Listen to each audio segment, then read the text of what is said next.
Holland कहानी की शुरुआत में हम नैन्सी को देखते हैं जो हॉलैंड में अपनी फैमिली के साथ एक परफेक्ट लाइफ गुजार रही थी। लेकिन एक दिन उसे अपने हस्बैंड पर शक होता है कि वो उससे कुछ छुपा रहा है, क्योंकि उसे अपने हस्बैंड के पॉकेट से एक चिट मिलती है जिस पर लड़की का नाम लिखा था। और वो जब अपने हस्बैंड के ऑफिस जाती है तो वहाँ पर हॉलैंड शहर का मॉडल भी देखती है जिस पर कुछ ही घर बने थे और उनसे जुड़ी स्ट्रीट्स भी बनी थी। नैन्सी सोचती है कि इस मॉडल की आखिर फ्रेड को क्या जरूरत है, क्योंकि वो तो आंखों का डॉक्टर है। उसे अब कंफर्म हो जाता है कि कुछ तो फ्रेड उससे छुपा रहा है। यहाँ नैन्सी खुद एक टीचर थी और वो अपने कोलीग डेव से अपने हस्बैंड के बारे में बात करती है और बताती है कि मुझे फ्रेड पर शक है। मैं जानना चाहती हूँ कि वो मुझसे क्या छुपा रहा है और इसमें मुझे तुम्हारी मदद की जरूरत है। पर फिलहाल डेव उसे मना कर देता है क्योंकि ये उनका पर्सनल मैटर है और वो इसमें इन्वॉल्व नहीं होना चाहता, जिससे नैन्सी घर आ जाती है। और खाना बनाते हुए भी वो आज काफी गुस्से में थी, जिससे सारा खाना खराब हो जाता है। और तब फ्रेड भी उसकी इस परेशानी को नोटिस कर लेता है और खाने के टेबल पर वो उससे कहता है कि अगर मुझसे कोई गलती हो गई हो तो मुझे माफ कर दो, हम दोबारा से रिस्टार्ट कर सकते हैं। लेकिन नैन्सी ने तो उसे शक भी नहीं होने दिया था कि उसे फ्रेड पर शक है, तो फिर फ्रेड ऐसी बात क्यों कर रहा था। अब सबके सो जाने के बाद वो गैलरी में जाती है जहां पर फ्रेड का सामान रखा हुआ था और वहां पर उसे एक कैमरा मिलता है जिसे फ्रेड ने छुपाया हुआ था, जिससे वो और ज्यादा परेशान हो जाती है कि फ्रेड को कैमरे की क्या जरूरत थी, और कैमरा है तो जरूर उसने कैमरे में कुछ छुपाया होगा। वो ये सब चेक ही कर रही थी कि अचानक उसे अपने घर के बाहर से कुछ आवाजें सुनाई देती हैं, जिससे डरकर वो एक हथौड़ा उठा लेती है और जब बाहर चेक करने जाती है तो देखती है कि उसके डस्टबिन में एक रकून था जो उसे देखकर वहां से भाग जाता है। तभी वो पीछे मुड़कर देखती है जहां उसके घर की एक लाइट जली हुई थी, जहां एक कमरे में वो फ्रेड के साथ एक लड़की को देखती है। इतने में उसे उसका बेटा भी नजर आता है जो घर से बाहर आ गया था, जो फेस्टिवल वाले कपड़े पहनकर जंगल की तरफ भाग जाता है। वो अपने बेटे का पीछा करती है और पीछा करते करते वो एक रोड पर पहुंच जाती है जहां पर बहुत सारी लाशें उसके पैरों के नीचे आ जाती हैं। अगले ही पल सारी लाशें गायब हो जाती हैं और नैन्सी पानी में डूबने लगती है और अचानक उसकी आंख खुल जाती है। यानी जो सब उसने देखा खाना बनाने से लेकर डूबने तक, वो सब असल में नैन्सी का सपना था।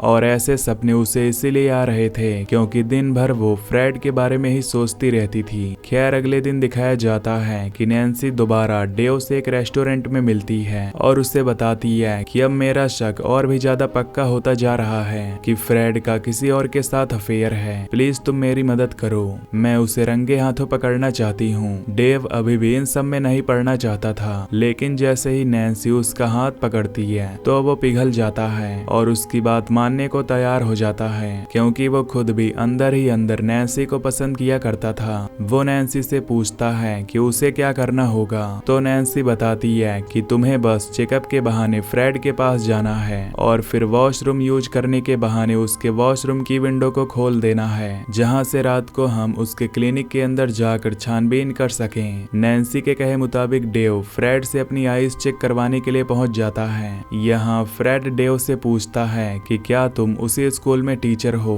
जिस स्कूल में नैन्सी भी पढ़ाती है। नैन्सी का नाम सुनकर डेव घबरा जाता है और फ्रेड से कहता है कि मैं बहुत इंट्रोवर्ट हूँ, मैं किसी टीचर से नहीं मिलता, इसलिए मैं किसी को नहीं जानता। डेव की घबराहट अब बढ़ती ही जा रही थी। वो यहाँ से जाना चाहता था, लेकिन फ्रेड उसे रोक देता है और उसकी आंखों में ड्रॉप्स डाल देता है, जिससे उसे कुछ देर वेट करना था ताकि फ्रेड उसका दोबारा चेकअप कर पाए। लेकिन फ्रेड के यहाँ से जाते ही डेव उठकर यहाँ से भागने लगता है, लेकिन सामने उसे पुलिस वाला आता दिखाई देता है, जिसे देखकर वो ऐसे डर जाता है जैसे उसने किसी का मर्डर किया हो। वो भागकर वॉशरूम में चला जाता है और फिर नैन्सी के कहे मुताबिक वॉशरूम की विंडो खोलकर वहाँ पर एक पेपर फंसा देता है ताकि रात में विंडो लॉक ना हो। काम पूरा करके वो तुरंत यहाँ से भागने लगता है। हालांकि फ्रेड का असिस्टेंट उसे कहता भी है कि उसका चेकअप अभी कंप्लीट नहीं हुआ है और इन ड्रॉप्स की वजह से उसे बहुत कम दिख रहा था, जिसकी वजह से उसका एक्सीडेंट भी होते होते बचता है। लेकिन फिर भी वो नैन्सी की कार तक पहुंच जाता है। डेव काफी घबराया हुआ था। वो नैन्सी से कहता है कि अब मैं आगे तुम्हारा साथ नहीं दूंगा।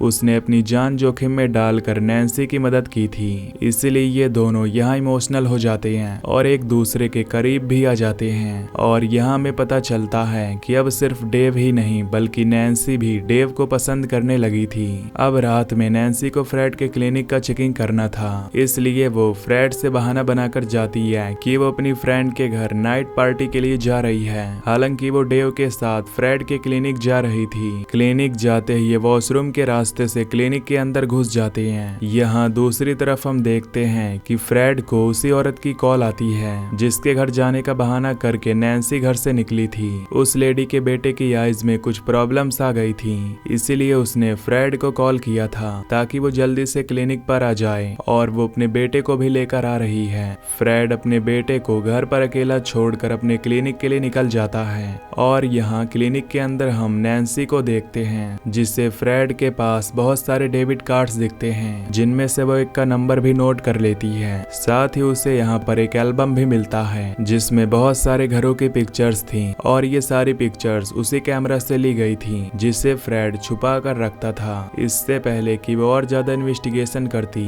उसे डेव की कॉल आती है कि बाहर फ्रेड आ गया है। ये सुनकर वो शॉक रह जाती है और तुरंत वहां से बाहर निकलने की कोशिश करती है और इसमें उसके ईयर रिंग्स फ्रेड के मॉडल के ऊपर गिर जाते हैं। यहाँ फ्रेड उस लड़के का चेकअप करने लगता है जिसके लिए वो क्लिनिक में आया था। उसके बाद वो लेडी से पूछता है कि वहाँ नैन्सी कैसे एंजॉय कर रही है, जिस पर वो लेडी उससे बताती है कि नैन्सी तो मेरे घर आई ही नहीं है। फ्रेड समझ जाता है कि नैन्सी ने उससे झूठ बोला था, जबकि इधर नैन्सी को हम डेव के घर देखते हैं। वो दोनों एक दूसरे के बहुत करीब आ जाते हैं। यहाँ पर फ्रेड जब अपने क्लिनिक के खुफिया रूम में जाता है जिसमें मॉडल रखा हुआ था, तो मॉडल के ऊपर उससे नैन्सी की ज्वेलरी मिलती है। तभी डेव के घर के बाहर कोई आ जाता है। ये स्टूडेंट्स थे जो डेव को धमकियां देने के लिए आए थे क्योंकि डेव ने उन्हें पनिश किया था। उसके बाद डेव नैन्सी के पास आता है और उससे कहता है कि मैं इस तरह छुपने वाली जिंदगी नहीं गुजार सकता। अगर तुम्हें मेरे साथ रहना है तो तुम्हें अपने हस्बैंड को डिवोर्स देना होगा। ये सुनकर नैन्सी कहती है कि नहीं, मैं ऐसा बिल्कुल नहीं कर सकती। मैं फ्रेड से बहुत ज्यादा प्यार करती हूँ। हाँ, अगर फ्रेड मुझे धोखा दे रहा होगा तब मैं उससे डिवोर्स लेकर तुम्हारे पास आ जाऊंगी। लेकिन फिर भी फ्रेड की फाइनेंशियल कंडीशन नैन्सी से बहुत ज्यादा अच्छी है। अगर वो डिवोर्स लेंगे तो उनके बेटे की कस्टडी फ्रेड के पास जा सकती है और वो अपने बेटे के बगैर नहीं रह सकती। खैर, अब नैन्सी अपने घर आ जाती है और सो जाती है। रात में उसे दोबारा एक सपना आता है जिसमें वो अपने बेटे को अपने से दूर जाता देख रही थी। जब उसकी आंख खुलती है तो फ्रेड उसके कदमों में बैठा हुआ था। फ्रेड उससे पूछता है कि तुम्हारा नाइट आउट कैसा रहा। नैन्सी उसे झूठ बोलती है कि वह बहुत अच्छा था और फ्रेड भी उसे नहीं बताता कि वो उसका झूठ पकड़ चुका है। अब नैन्सी दोबारा अपने मिशन पर लग जाती है। जिस डेबिट कार्ड का नंबर वो फ्रेड के ऑफिस से लेकर आई थी, वो उसकी इंफॉर्मेशन निकलवाने लगती है और तब पता चलता है कि रिसेंटली उस डेबिट कार्ड से एक बहुत ही महंगा गिफ्ट खरीदा गया था। वो जब अपने रूम में आती है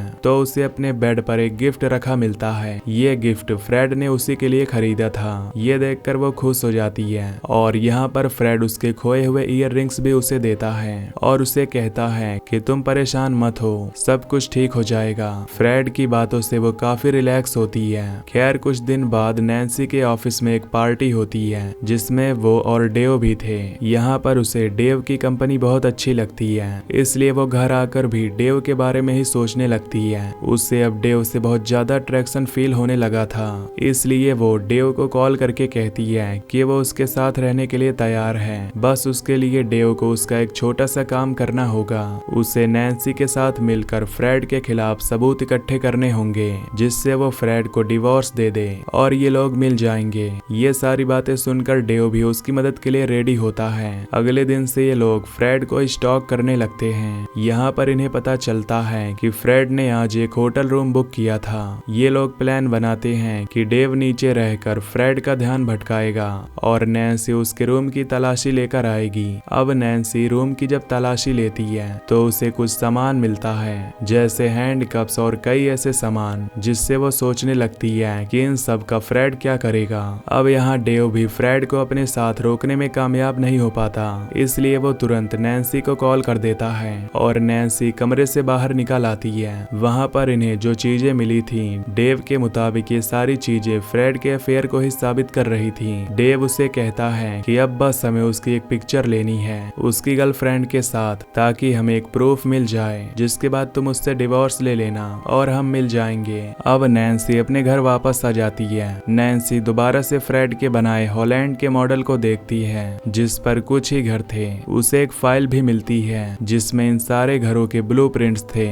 उसे ये बात काफी अजीब लगती है। वो तुरंत उन घरों के बारे में सर्च करना शुरू करती है, तो उसे पता चलता है कि इन सारे घरों में कोई न कोई डेड बॉडी मिली थी। ये सारी डेड बॉडीज औरतों की थी जिनका मर्डर किया गया था, और इन सब के किलर को आज तक कोई भी नहीं ढूंढ पाया। यानी फ्रेड एक सीरियल किलर था।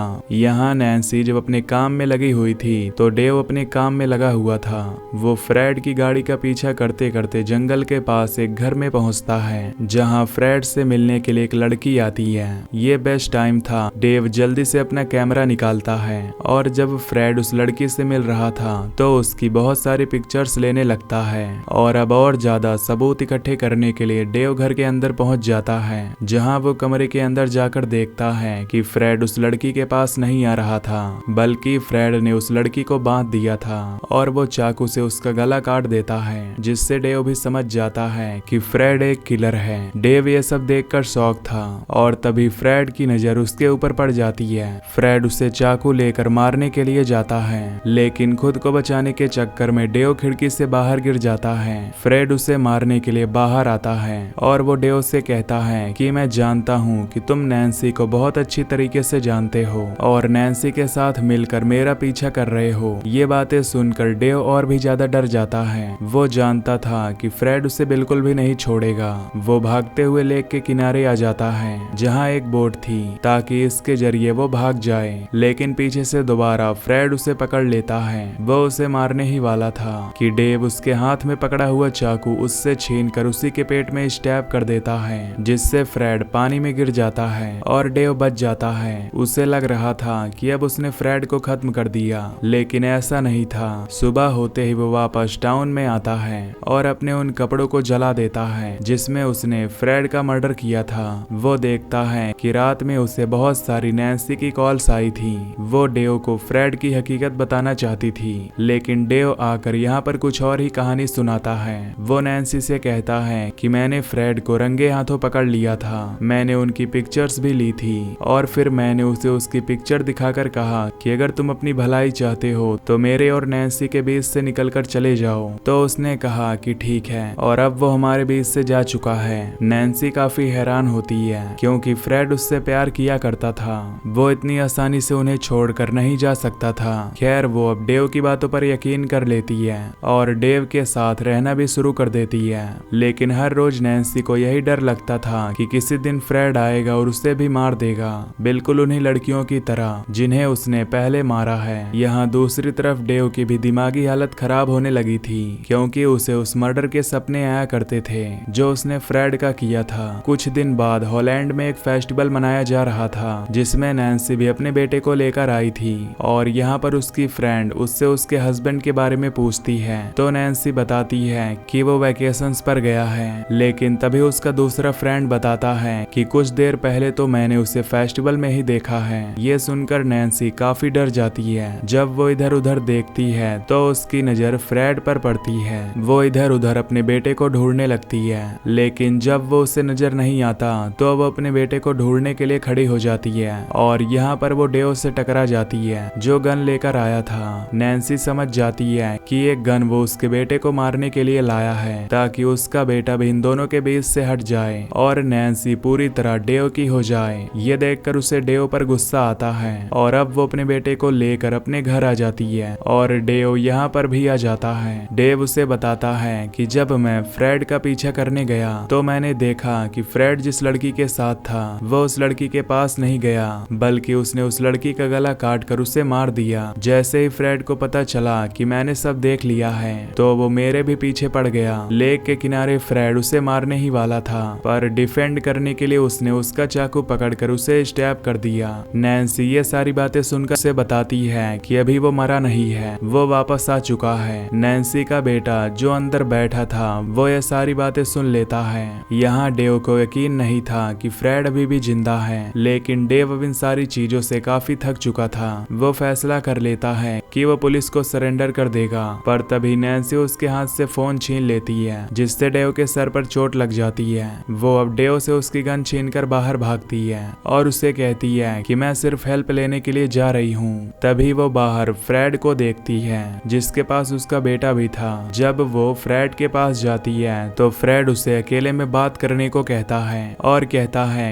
कि तुम जो कुछ भी जान गई हो उसे भूल जाओ, हम दोबारा से रिस्टार्ट करेंगे। इस बार भी नैन्सी अच्छी वाइफ की तरह उसकी बात मान लेती है और वो उसके साथ अपने बेटे को लेकर गाड़ी में बैठ जाती है। लेकिन गाड़ी में बैठते ही वो फ्रेड के ऊपर गन तान देती है और अपने बेटे से भाग जाने को कहती है। तभी उसके भागते ही नैन्सी गन चलाती है, जो गोली फ्रेड को छूकर निकल जाती है और वो नैन्सी के ऊपर हमला करके उसे मारने ही वाला था कि यहाँ पर नैन्सी का बेटा आ जाता है। वो पीछे से फ्रेड को धक्का देता है और यहाँ पर नैन्सी अपना शूज निकाल कर उसके सर पर वार करती है, जिससे आखिर में फ्रेड मारा जाता है। उसे मारने के बाद नैन्सी अपने बेटे को गले लगाती है और मूवी के पोस्ट क्रेडिट सीन में हम देखते हैं कि अब नैन्सी और डेव ने शादी कर ली है और ये तीनों एक हैप्पी फैमिली बन गए हैं। Till then take care, love you, bye bye.